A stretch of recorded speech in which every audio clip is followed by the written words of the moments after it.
Good morning बच्चों आज हम हिंदी में श्रुति सम भिन्नार्थक शब्द करेंगे। ये आपको अपनी नोटबुक पे लिखने भी है और इसको लर्न भी करना है। श्रुति सम यानी जो सुनने में समान हो, भिन्ना अर्थक और अर्थ में भिन्न हो यानी अलग हो। मतलब ऐसे शब्द जो सुनने में तो हमें एक जैसे लगे लेकिन उनका मीनिंग अलग निकले। ओके, इसको अच्छे से जानने के लिए हम इसकी परिभाषा देखते हैं।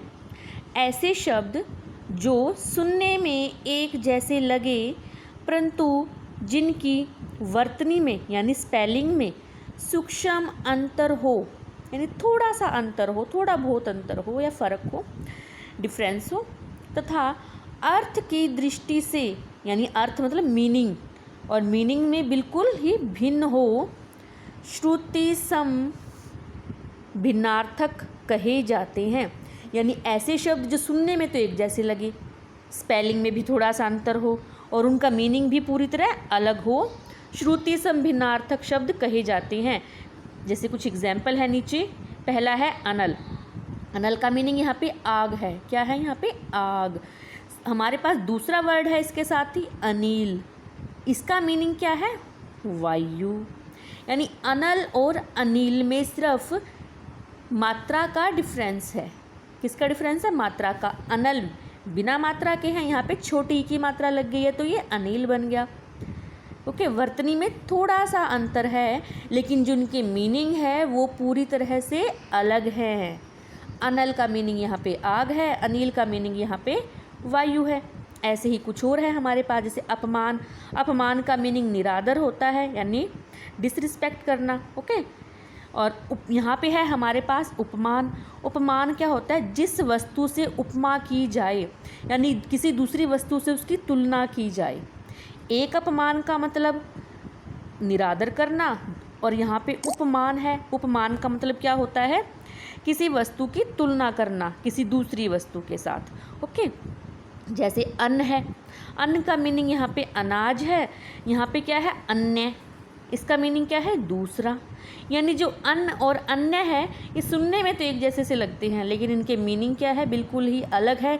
लिखने में इनकी वर्तनी भी अलग है। आगे है अंश। अंश का मीनिंग है भाग। यहाँ पे है अंश, इसका मीनिंग है कंधा। ओके, फिर है कृति। कृति का मतलब होता है रचना यानी किसी लेखक की रचना, किसी लेखक की कृति। इस कृति में देखो बेटा बड़ी की मात्रा लगी है तो डिफरेंस क्या है मीनिंग में? निपुण या फिर परिश्रमी। ओके, एक कृति का मीनिंग रचना है तो दूसरी कृति का मीनिंग निपुण या मेहनती, परिश्रमी। फिर है हमारे पास उद्यत। इसका मतलब होता है तैयार होना या तैयार रहना और इसका मीनिंग क्या है दूसरे का? उद्धत यानी उद्दंड। उद्दंड मतलब शरारत करना। ठीक है, शरारती, शैतान, शैतानियाँ करना। फिर है हमारे पास कूट। कूट का मतलब क्या है? घर या फिर किला। और एक हमारे पास है कूट, इसका मीनिंग क्या है? पर्वत। डिफरेंस क्या है? इसमें छोटा हुआ है, इसमें बड़ा हुआ है और मीनिंग तो इनके बिल्कुल ही भिन्न है, अलग है। आगे है ग्रंथि। ग्रंथि का मीनिंग यहाँ पे गांठ है। ओके, और इस ग्रंथि का मीनिंग है सिखों का पुरोहित। जो सिख धर्म के होते हैं उनका जो पुरोहित होता है, जो मतलब गुरुद्वारे में पूजा पाठ करता है, वो होते हैं ग्रंथि। जो गुरु ग्रंथ साहिब आपने सुना होगा, पढ़ते हैं। हमारे पास दूसरा है अंत। इसका मीनिंग है समाप्त और ये है अंत्य। अंत्य का मतलब अंतिम, नीच या अंत का। ओके, फिर है हमारे पास अपेक्षा। अपेक्षा का मतलब चाह या तुलना में। फिर है दूसरा है हमारे पास उपेक्षा। उपेक्षा का मतलब होता है उदासीनता या निरादर। ठीक है, उदासीनता मतलब किसी में रुचि ना करना या किसी उपेक्षा करना, किसी का तिरस्कार करना, किसी को देखकर भी उसको अनदेखा कर देना। ओके, फिर है हमारे पास अपकार। अपकार का मीनिंग क्या है? बुरा करना।